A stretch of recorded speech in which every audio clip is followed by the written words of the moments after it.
Saya nak tanya soalan 3 kepada Ustaz minggu dulu. kot tahan kan.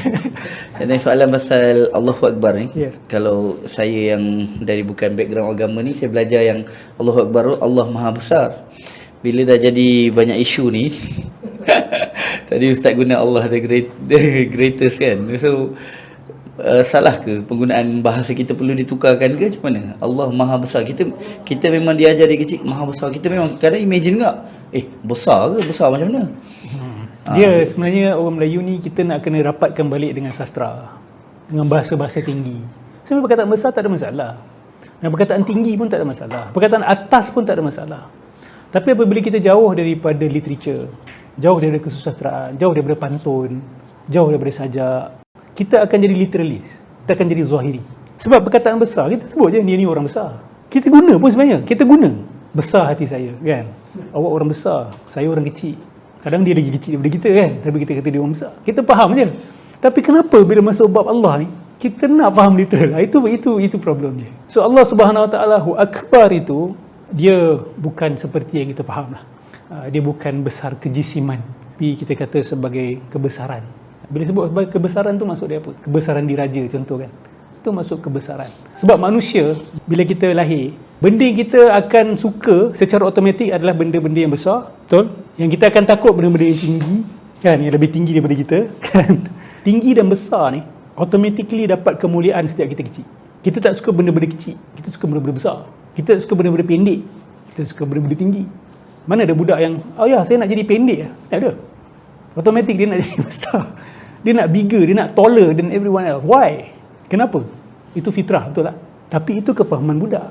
Budak punya kefahaman, dia akan khaskan kepada benda. Ketinggian benda, kebesaran benda.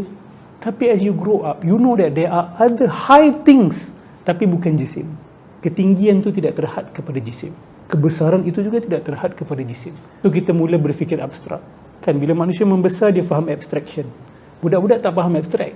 Bila dia membesar, dia faham abstraction. Sebab tu bila kita nak faham agama, nak faham sifat-sifat Allah, kenapa kita hanya melekatkan dengan kefahaman budak-budak, sedangkan kefahaman orang dewasa berbeza? Okay, saya ni balik lah sebab tadi yang kita sebab pasal zikir kan, bila melibatkan zikir, kita nak betulkan balik mindset kita tu lah, nak menyucikan Allah daripada menyerupai makhluk besar kecil ni kan.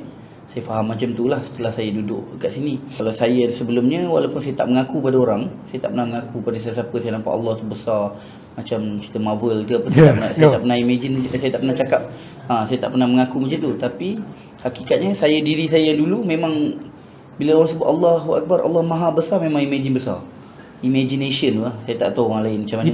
Itulah yang timbul isu baru-baru ni kita keluarkan di sidang kalam. Kan Syekh Saleh Utsaimin kata, Allah duduk kat atas arasy ni macam mana? Sama ada arasy tu lebih besar daripada Allah, atau lebih kecil daripada Allah, atau sama saiz. All these nonsensical questions come to be. Ustaz Nasai Hanafi pula kata kalau tanya soalan itu semua kufur.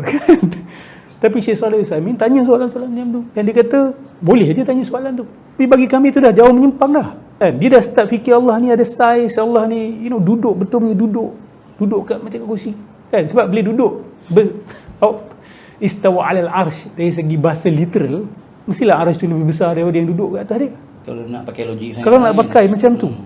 So dia jadi cerita merepek tau. Dia dah jadi cerita mengharut.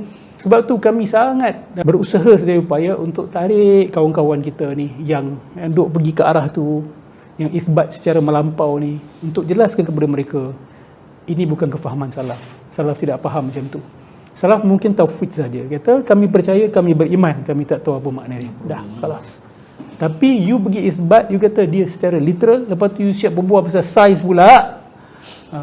Itu dah mengarut. Itu dah bid'ah dan menyanggah jalan salaf. Okay, jadi bila sebut besar, Allah Maha Besar ni, kita waktu zikir tu kita imagine yang Allah ni darjat dia lah, kebesaran dia, dan Allah lebih paling penting, paling utama, itu maksud akbar. Aku bangun pagi, aku fikir apa dulu? Kan bohong bila kata Allahu Akbar kan. Kita sebut Allahu Akbar tu maksud dia apa? Bila first takbir tu, he is the most important on that moment. But we immediately lie. Allahu Akbar, lepas tu otak pergi lain.